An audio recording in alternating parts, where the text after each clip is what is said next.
Hello and welcome to Galactic Wisdom. Hello, Laura. How are you today? Hi, everybody. How are you, Rupert? Pretty good, thank you. Good. I'm doing Bit good too too. hungry, but otherwise I'm okay. So yes, if you hear strange alien sounds in the background today, that's just my tummy rumbling.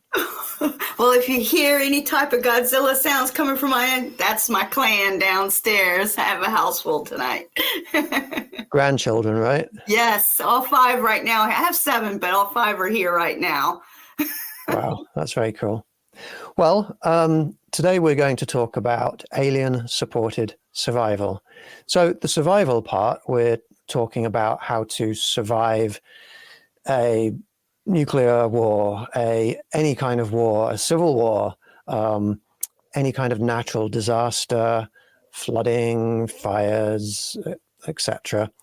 And but what is the alien supported part? Well, people who watch this show will know that I and Laura are in contact with a range of different species of aliens or advanced non-human entities. I know some people don't like the word alien because they put some kind of racism or negative discrimination into that word. That's just the way that human psychology works. Whenever you name anything that's different from us, whatever name you use, after a year or two, that name starts to be vilified, and you have to pick another name. And it's true of a lot of different things in our societies. And it's like, well, let's just stop vilifying the concept of being different, and then we won't need to vilify the words.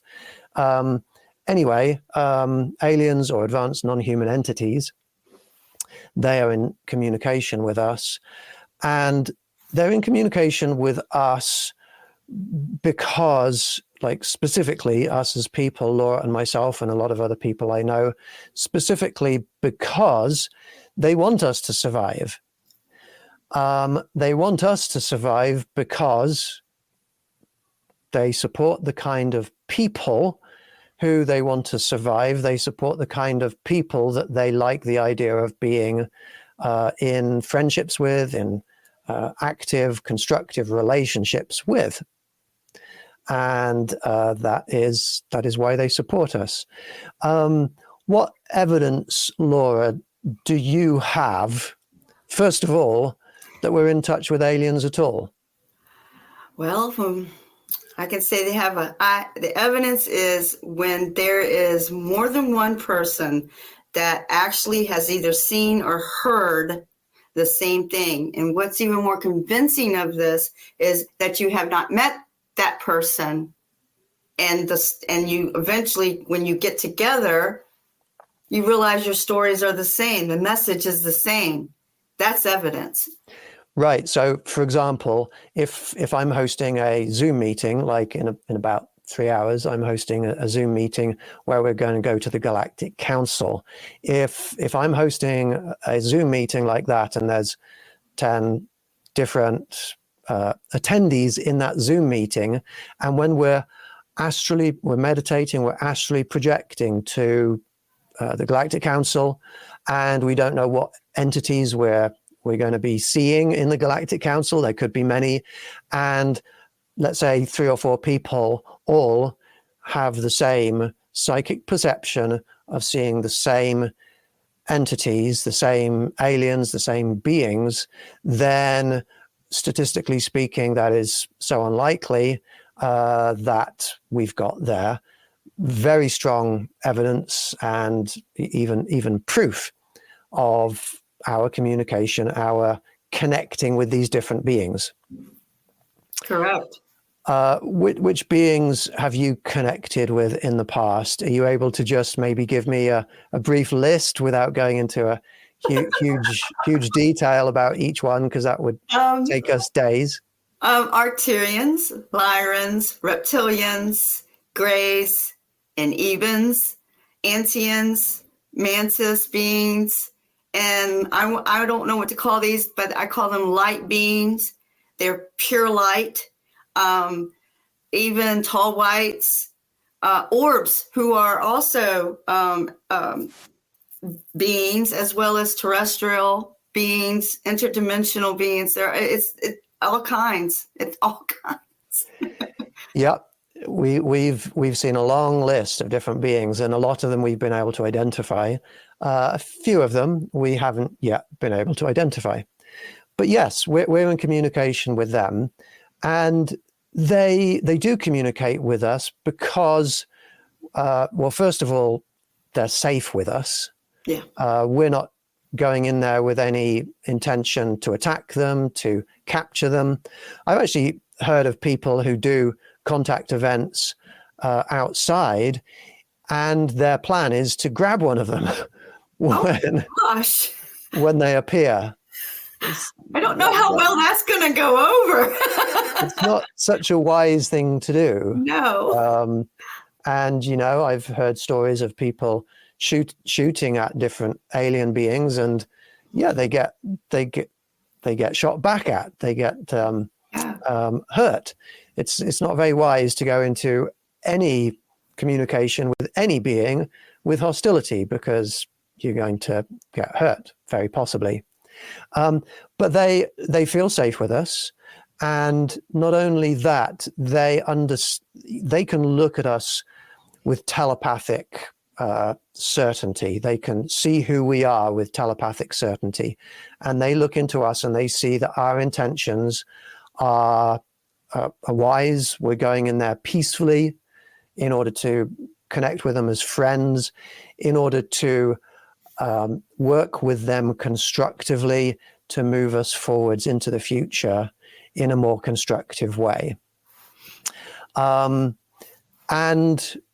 that's what this session is about. How do we, that's what this today's podcast show is about. How are they assisting us moving forwards into the future? Well, in last week's show, we described how they give us visions of the future. They allow us to see and therefore prepare for upcoming disasters.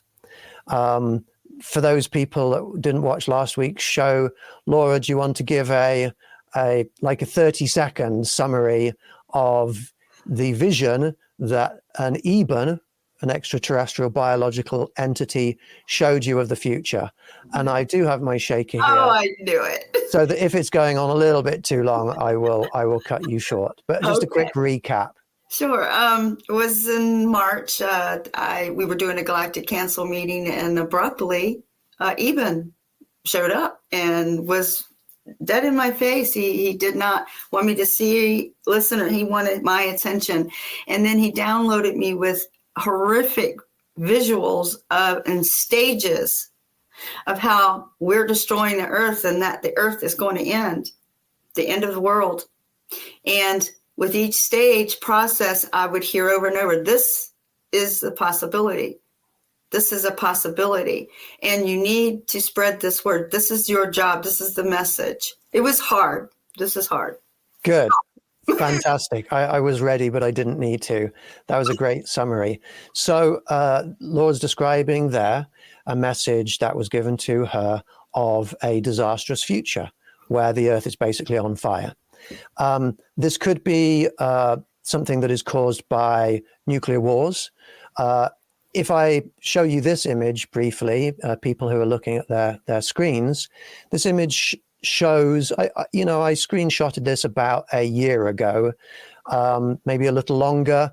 And since then, there are more wars around the world. But the colored areas here are areas of the world that are currently in armed conflict, or were just over a year ago. It's probably bigger than this. So that's already happening. And there are countries involved in conflicts and moving towards conflicts that have nuclear capabilities. So we could find ourselves in a situation where we are at war, where there are nuclear weapons, or indeed any kind of weapons, long-range missiles going off. And a lot of people, a lot of psychic people, a lot of people connected with aliens receive these messages, these visions about a future where there is war going on. And one of the things that people see is fire, projectiles hitting the planet. After the fire has subsided, there's devastation, there's dust in the air, people fighting with people, even in the aftermath of this of devastating events. So wars and conflicts are one problem that we might be facing. And this show is not going to be all doom and gloom. I'm going to help people to prepare for this possibility. I'm going to give positive, constructive advice in a little bit. We're, the United Nations and the US government, European governments, Russian governments, North Korean governments, all around the world, people are warning of nuclear war. That it could happen soon. And all it takes is one person who really doesn't care anymore to go ahead and push that button, or to feel that the lesson that, for example, the US would learn by launching a nuclear weapon at us would justify any retaliatory consequences on them. All it takes is one person, and we've got people like that out there. Oh. So this is a real possibility, and we're being warned of this. And I'm not sure if you're aware of this, Laura, but we have connected a lot with hybrids in the past, and a lot of parents of hybrid children have also been given, when they've been taken on board alien craft, they've been shown holographic type images of this sort of devastation going on. And a lot of these people who were involved in the hybridization program in particular have been programmed, given downloads. They feel like if there's that in the situation where that sort of thing is going to happen, they've been pre-programmed to act. And not act in a hostile way, like now is our opportunity to take over the planet. Act in a way that they're going to be able to help to quickly transition into the next stable chapter of human history. So we've got nuclear weapons, we've got just armed invasions. We're also, around the world, more and more countries, there's an erosion of democracy. And let's not talk about specific parties here. I think if people don't know who the specific political parties are in this country and around the world, then me telling them now is not going to convince them. But there is an erosion of democracy going on around the world, and it's driven by people with dictatorial impulses, but also supported by something we haven't had throughout history, and that is gigantic corporations and industries which have a lot of power, a lot of control over politics. And the general trend on this planet is of a few individuals, a small number of individuals who are out there who are extremely wealthy, billionaires, who have huge amounts of power and control, who have power and control over governments. And they are actively sowing the seeds of disinformation to push the planet into them gaining even more power, even more control over regular people. And this is pushing us into more and more unstable directions. And of course, those people have enough money that they can adequately plan for futures where they're surviving. And that's what they're doing. They know that global warming, for example, is a really big catastrophe that they don't care about because they can protect themselves from it. They can buy up islands all around the planet and design bunkers to survive in. They're set. Some of them in the industrial military complex also have alien tech that enables them to get off planet.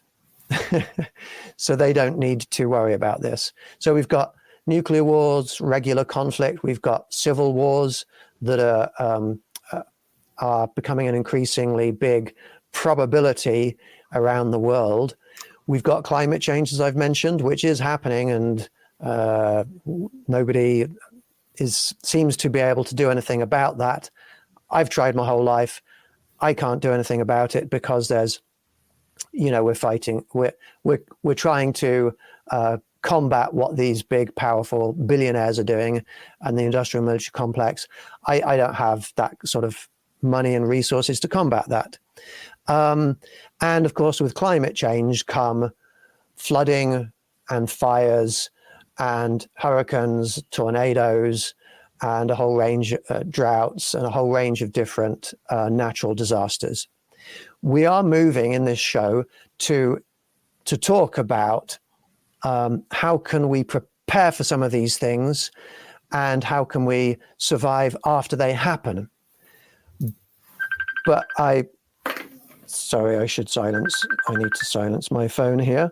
Laura, do you want to go ahead and let people know you've had experience, right, with a natural disaster? Yeah. Do you want to let people know about that while I just silence my phone? Isabel was a hurricane that came through, and in the Hampton Roads area here. I was a deputy sheriff at the time. So if you're in law enforcement, you have to work these disasters. There's no getting out of it. And I was stationed in an area in Hampton and also we had the National Guard come in and help us. We had riots. We had all kinds of crazy things going on, breaking and enterings, and there was no water. And the food was gone. There was no toiletries, and we had to have special shipments come in, and we would only allow so much to go out the door, and there would be mile-long lines at grocery stores, and there would only be but so much allotted per family that came up. And then once it was cut off, it's cut off, and then and it was without fail. When it was cut off, there was some kind of fight. There was some kind of riot. We need to be prepared for such disasters. Our area just wasn't prepared to be gone without power and water for over 2 weeks. And we were 14 days in with that. And this area really, truly was impacted. And that include gas. No power, you can't pump gas. Think about that. Everybody really got a grand understanding of what it was like to have those resources, realizing really it's a luxury to have those resources. At least I knew how much of a luxury it is to have hot water, gas to operate the car, to have heat, or to have AC, because it happened during the summer, so there was no AC. So it was an experience. Wow. Even at some point, traveling through the weather, I had to travel through the storm. And I'll say this, I was on the interstate trying to get home after a 36-hour, being on duty for about 30 hours. You had to stay where stationed. And I was coming home during the midst of the storm, and I got disoriented. I didn't even know where I was on the interstate. I literally realized how disoriented I was, that I was relying on every light that had some type where I could see it, that illuminated where I needed to get off. And I've traveled the road forever, but when it was in complete darkness, on top of trees that are down, the debris, the change of the scenery, I actually got disoriented. It took me a minute to get myself back together. Yeah, that sounds like a pretty scary, terrible situation you were in there. Now, you've sent me 4 images. I'm going to put these up on the screen. Would you like to talk about each one of these images when I put it up? Sure. This is our natural disaster image. This is just to be prepared, the readiness that we need for tornadoes or snowstorm or ice storm or earthquake, flooding, hurricane, forest fire or fire in general. We really need to be ready. We need to identify what's going to happen. We need to have a plan put in place. We need to execute the plan and practice the plan. This is detrimental. This is so important. And yes, some of these issues may not happen in your area, but well, for example, we hardly ever have an earthquake, but in 2011, there was a 7.6, I believe, earthquake here, and it did some destruction. We were not prepared. So to be prepared for the unexpected is a really good thing. You can always have little nicks around your home that could help you out in the event something does happen. Okay. Would you mind reading those, just what it says there in the 1, 2, 3, and 4 for people? Sure. Hang on, I'm gonna switch my modes here. Number 1, you want to identify your risk. Know what's coming your way. 2, you want to develop that plan. Develop a plan for the risk. 3, implement and train. It's imperative to train. And then 4, be a leader in your community. Help your neighbors, because it's hard to explain, but there's going to be people that's going to need you or are not going to be prepared. Okay. And you might need them. So yes, be a leader, help your community out. Fabulous. So let's talk about specific cases. Let's help people who are watching this show to, they need to identify their own risk. Let's talk about a few of these risks, and then do a little bit of planning. So I'm going to start off talking about where I live, which is in dry, fire-prone California mountains. The risk was made very clear to me recently when I suddenly got notice that a fire was approaching my home, and I received a notification on my phone that I needed to be ready to evacuate. And then about an hour later, I was told I have to evacuate. And, I've only relatively recently been living here, so I was not prepared for this. But since then, now that I know it's a risk, obviously my house didn't burn down, thankfully. But now that I know it's a risk, I'm going to tell you some of the planning that I've been doing. And first of all, is to understand that if there's a fire approaching, then to have a defensible area around your home where there's nothing or very little that is going to burn, then that is advantageous. So get a broom or sweep away those dried leaves, dried twigs, and bits of whatever is around your home that could burn. Sweep those away from the edges of your home. Get them, away from however far you can, 20, 30 feet away from your home. Make sure that if there's any tree branches that are coming over too close to your home, get rid of those branches. You don't want a burning tree branch close to your home. Get rid of that. If you're allowed to remove trees from really close to your home, then do so. I didn't even have a water hose, so I went out to Home Depot and I bought myself a nice long water hose.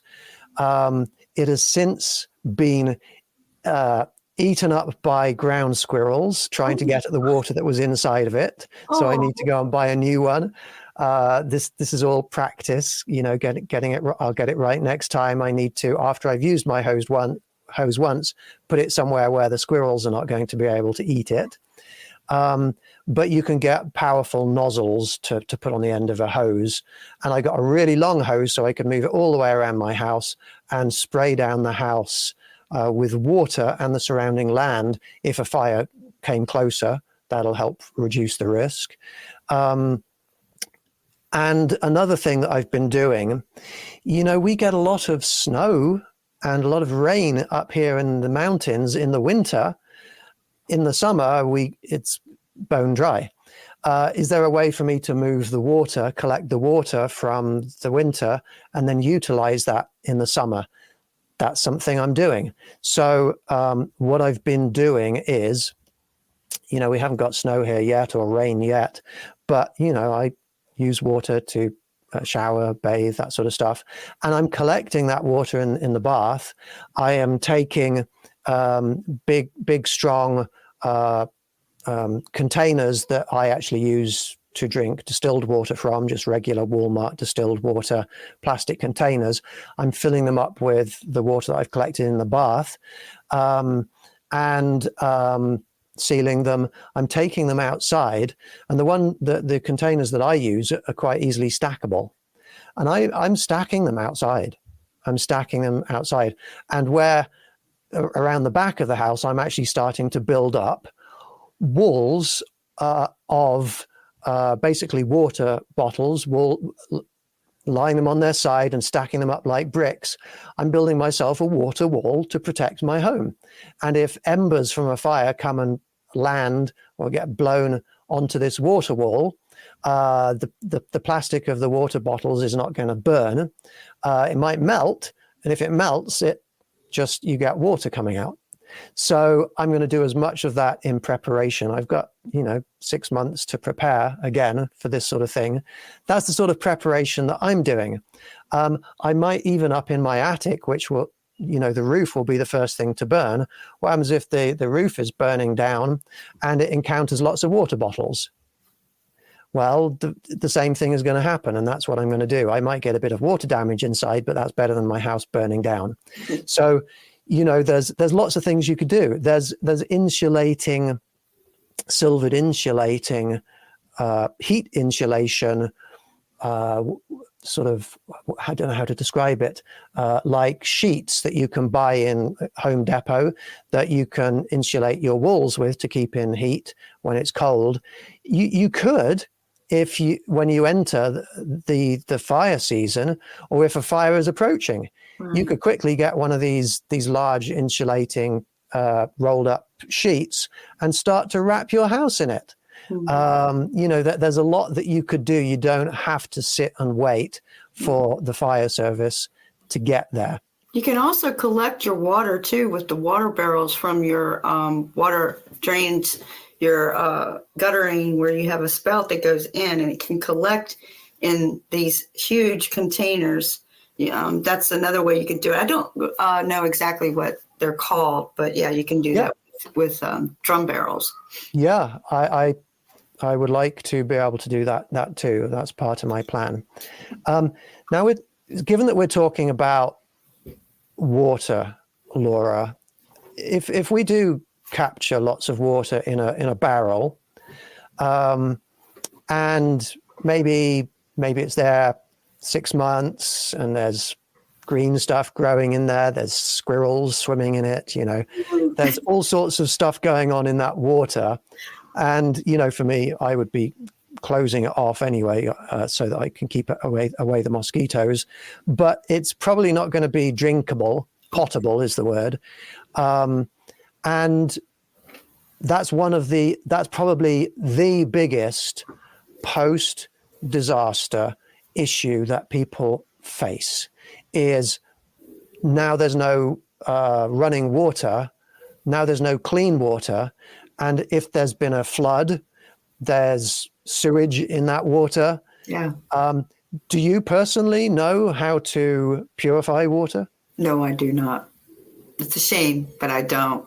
But it's something I think, it's funny you talking about that, because 2 weeks ago, I actually thought about, I really should learn how to make clean water out of whatever happens. If there's no water and we've got flood going, I can go and get the water and then clean it, and I'll have some water to drink until the water gets cut back on. Yeah. Yeah. No, I don't. I don't know. Well, then listen, I'm going to set you a challenge, Laura. Oh. And I'm going to set everybody who watches this show a challenge, and it's optional. You don't have to give me feedback. But if you want to learn how to make water clean enough that it's potable, that you can drink it.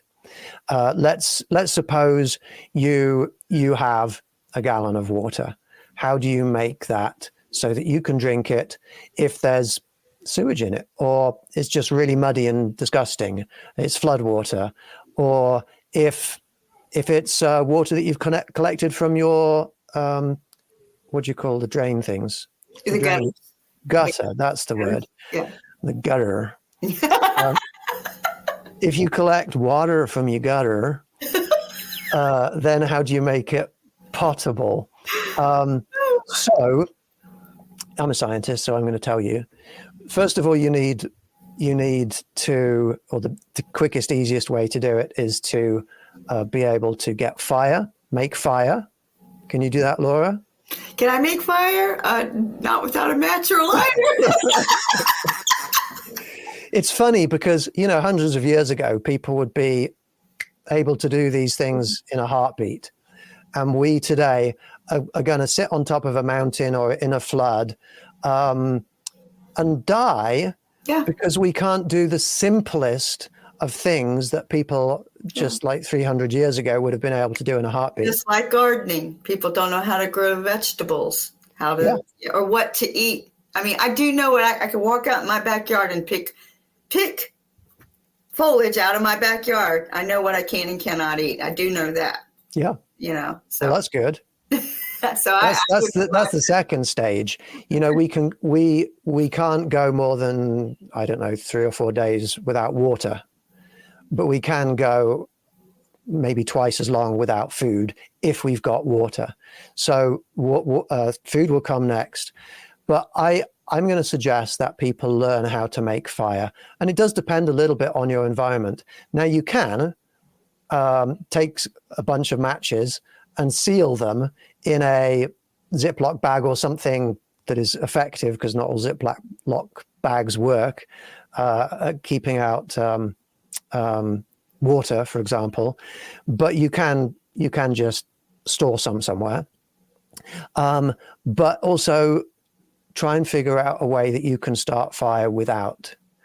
And that's a fun challenge, because you might have to be going outside, looking at what branches you've got, with a knife, whittling down the branches so that maybe and doing this sort of thing with a pointed piece of wood inside a wooden hollow with something tinder or something that will burn when it starts getting hot and smoking. That's what people might need to learn how to do. Mm-hmm. But it's better to do that now, before a disaster, than afterwards. Learn survival skills.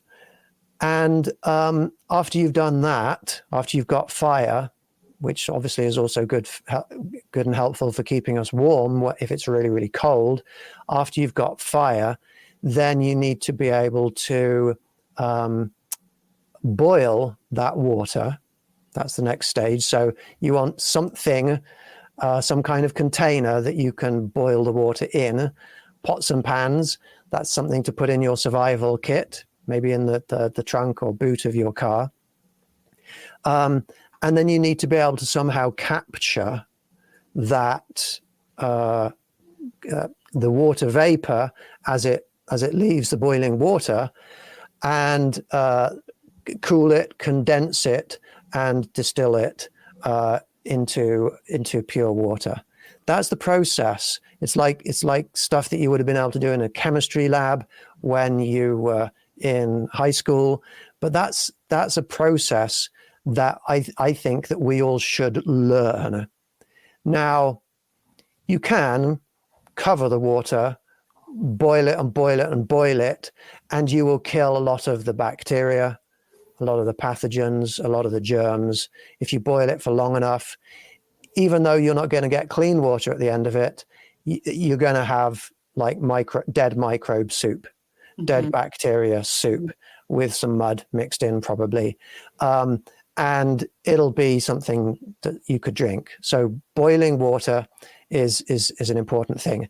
Now, you can order online from places like Amazon. You can order online water distillers. Most of those, like desktop, countertop water distillers, most of them require electricity. You have to plug them in. That might not be something you can do post-disaster, but some of them are designed to go on a gas heating hob stove, and they've got a container underneath that you put the water into.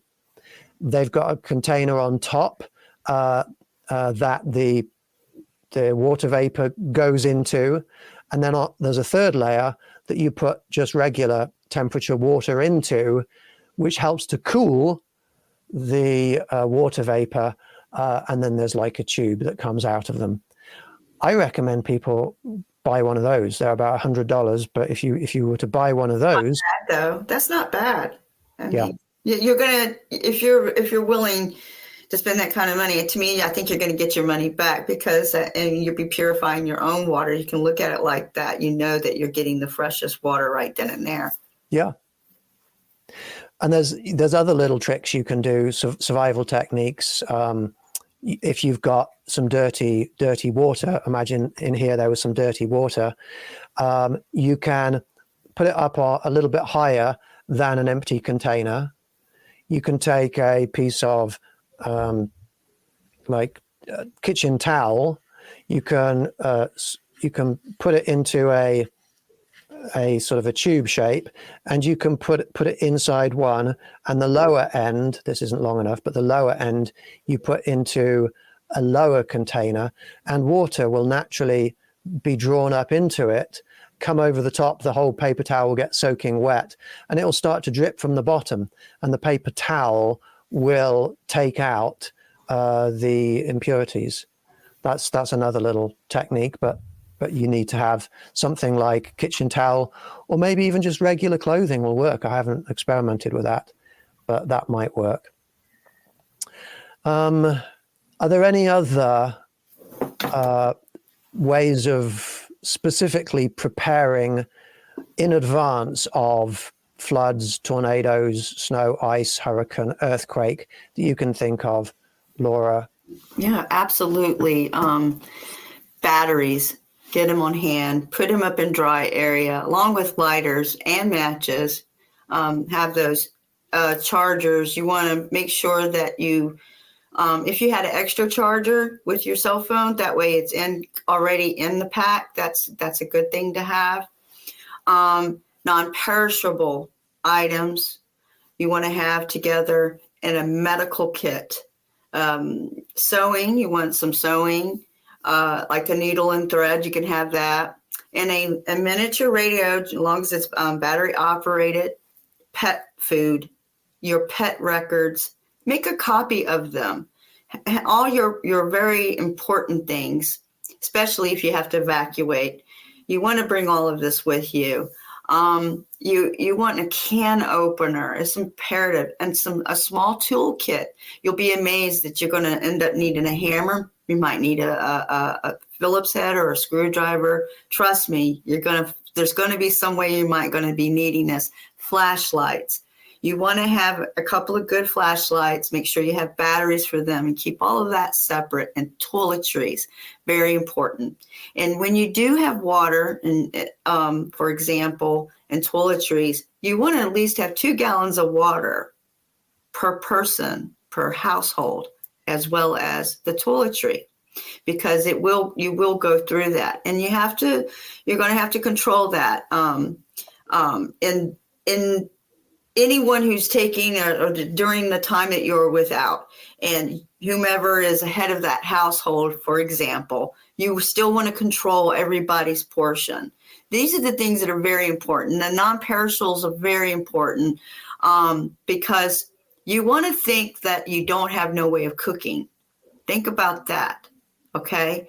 You can, if you don't mind, you can open up a can of soup. It won't even be, you can eat it if you don't mind, but there's also vegetables you can eat as well. There's fruit in containers. You don't want to get or have anything where it can be popped open like a plastic. It can be punctured. You don't want something like that because you want to have this in a compact, I want to say like a small case, carrying bag. It's a good idea to have these things ready, especially during the seasons of it. Then that way you can go back after the season is over for like hurricane season, tornado season, and you can replenish, check out the batteries, make sure everything is okay with that. If you have an evacuate, I definitely have an emergency kit in the car, irregardless, all the time, 24/7. If you get an issue, just even say your car broke down and it's really cold, then your car won't run. And you're waiting and you're waiting and you're waiting for a wrecker or a friend to show up and you're freezing. At least you'll have an extra blanket. You'll have things there in your vehicle that can help you get through those times. Wonderful. Very, very solid advice there. There are 5 steps, 5 points that I put together before this show that I recommend that people think about. And a lot of what I've got in here is stuff that you've already said, Laura, but I'm gonna state it myself, almost like a summary. I would like to thank Genghis Khan for all of his posting lots of positive comments about what we're talking about. So thank you. Number 1, if there is a disaster coming, leave danger zones if you can. If you're able to leave the place where the disaster is going to happen, then leave. And a lot of the time with climactic, with weather problems, yes, you can see them coming in advance, weather forecasts coming in, so you've got that. With fires coming in, that's the sort of thing that you're going to be warned about. You're going to learn how to look out for that. But with some things, you might not get much warning. I encourage people to keep an eye on the news, because when, at some stage in the future, nuclear weapons start being used around the world, and it could be in a lesser developed country. I'm not saying it's going to be the US or the UK or any country in particular, but when it starts happening, or when it seems like we're nearly there, there will be not long to react to that before you might have a nuclear weapon going off close to you. The targets of nuclear weapons, or indeed any missiles going off, or any missiles being launched and hitting their targets, the targets are going to be larger cities. They're also going to be military installations. That would be my area. I'm in the largest military area in America where I'm at. So people in larger cities and people in military, close to military installations, I recommend you put a plan in place. Mm-hmm. And I would recommend that you do it like soon. We might not have, people never think this is going to happen, but Ukraine didn't think that they were going to be invaded, and then the next day suddenly they are. My father was born in one of the first air raids on London in the Second World War. They didn't think that was going to happen, especially after the First World War, but it did. Mm-hmm. People don't think these things are going to happen, but if you look throughout human history and you look throughout US history, you will see that armed conflict is just what happens. It's just, there are periods of peace, then it happens again. There are periods of peace, then it happens again. And it's going to happen again in the US. And to be prepared for it would be sensible. So have a plan of where you would go. That's leave the danger zones. Where do you need to go? You need to go to somewhere that's not a big target close to an Air Force base or a big city. Leave the big cities, because they're going to... I would head up to the mountains if it was me. Yeah. I would. Maybe 3 hours up, I can get out of this area, and I'll be closer to the mountains. That's my plan. Good. That's a good plan. Mountains are a good place to go, because within a short distance, you've got different environments. You've got different plants. You've got different temperatures. You've got water in different states. Yeah. So mountains are a good place to go. and they usually are harder to build up there. So you're going to have more trees up there. You're going to be away from people. People are going to be one of the biggest threats to you. Yeah. Getting away from people is not such a bad idea. Make sure you go somewhere in this number 2. Make sure you go somewhere that has a water source, stream or a lake. You've got to go somewhere with a water source. Otherwise, you're going to run out of water wherever you go, and you're going to die. And part of water, as I've already talked about, it could be a snowy region, could be the ocean. But if you learn how to distill water, learn how to kill microbes, then you've got water that you can drink. Obviously, you can't drink seawater, ocean water, even if you boil it. You can't drink it because of the salt. But if you can capture that, the boiling water going into water vapor, if you capture that, cool it down, condense it, then you've got what you need. So go to a lake, a river, a snowy region, the ocean, something like that. 3, the third thing is you're going to need food after a while. Mm-hmm. Now, preparing short term for a couple of weeks, as Laura has suggested, having enough water in your car, for example, or in a some kind of a container. You can bury it in your back garden, your backyard. Having bottles of water somewhere that you can use in an emergency is very, very wise. And also having food that, as Laura was saying, something that doesn't need cooking. You know, on my recent 2-month tour around half of the US. Better if you're not allergic to peanuts, right? Yeah. I was living in my car, and I can't afford to get takeout every meal for 2 months. So, or very often a day, or very often. So I got used to eating the kind of food that I'm talking about now. From Walmart, you buy little tins of mushrooms, sliced mushrooms, and with a pull top, so you don't need to worry about getting into the can or tin, because you don't want to have to find that you've got all the food in tins and you can't get into them.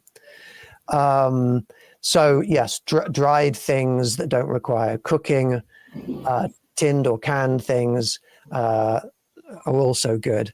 And if in those tins there's probably going to be water content, don't just throw away the water. You can use that. You can drink that. So 3 is food, but long term, as Laura has said, learn what foods you can eat in your local environment. Hundreds of years ago, Native American Indians, indigenous people all around the world, people who settled all around the world, they learned what plants you can eat. And I don't encourage people to eat animals. I don't personally like that option. But if you're in a survival situation, if Laura is out there with her 5 grandchildren trying to keep them alive, then I would suggest that that's the kind of thing that you will need to do. And even if it's eating insects. Yeah. And I have to say, when you're really hungry, a human will eat just about anything. They will eat a cockroach. I'm not kidding. I've learned that through some of my training, that, whenever you're isolated, you're wounded or whatever, and you need food, if you eat the bug that walks by you, you eat that bug. Yeah. And people around the world do eat insects. Mm-hmm. But I would recommend, if it was a cockroach, whatever it is, ants, whatever it is, boil it first. With ants, you don't want to eat the formic acid that's inside the ants. Mm-hmm. But if you boil them, then you get around that problem because the acid leaches out into the water. The foliage is very important. If you know the foliage around you, that way, if you cannot make a fire, then at least you have the foliage around, you know what you can eat. Know the poison ivy, the poison oak, sumacs. Know those. As a lot of my students, we have it growing outside of our school. And I happened to notice the parent was letting the kid play with some of the stuff around there. And I had run out there going, do you know what poison ivy looks like? No, I don't. And I don't know. They haven't been back. So hope that they didn't get poison ivy. But yeah. Yeah. You got to know your foliage. That's really, really important. And what we're talking about is preparing in advance. You're not going to just suddenly be able to learn this in the aftermath of a catastrophe. Your house burns down, you've got nothing, and you need to survive. Yeah. You're not going to be able to just pick this up through common sense. So what I suggest people do is prepare a little bit. Go out there and prepare. Learn how to make fire. Learn how to boil water, distill water. Learn what plants are out there. Find somebody in your local area that knows foraging, looking for plants in the area. Buy books. I've done that in the past. Buy books of what plants you can eat in the area, and go out there and start to learn how to do it. Prepare in advance. The fourth thing you need in order to survive is to stay warm enough. And so put a dedicated survival thermal insulating clothing in the trunk of your car. Ski jackets. Learn about the science of conduction, convection, radiation, so that you can keep yourselves warm.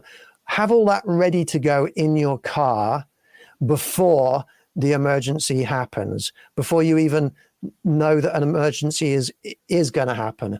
Mm-hmm. Learn in advance, learn the skills. Now, I do apologize, Laura, but we've run out of time. So we don't have time for final words, but I would like to thank you very much, Laura, for being here with us today. As always, your wisdom, your insight is extremely valuable. Thank you. Thank you. I love it. Thank you so much. I do want to add medicine. You must have your medicine. If you definitely are diabetic or anything, be prepared. Have that ready to go for a good 14 days if you have to. Okay, guys? Thank you, Rupert. I've enjoyed myself so much, and thank you for having me again. You are very, very welcome. Now, if anybody has any questions they'd like to ask, if anybody wants to come to my Galactic Wisdom meeting in 2 hours, send me an email. If anybody wants to find out more about how you can get involved with connecting with aliens or advanced non-human entities, then send me an email, and I will send you links to all of the groups that you can join. I would like to thank everybody here so much for listening, for watching. Peace, love, and happiness to all of you. Take care. Love. Goodbye. Bye, guys.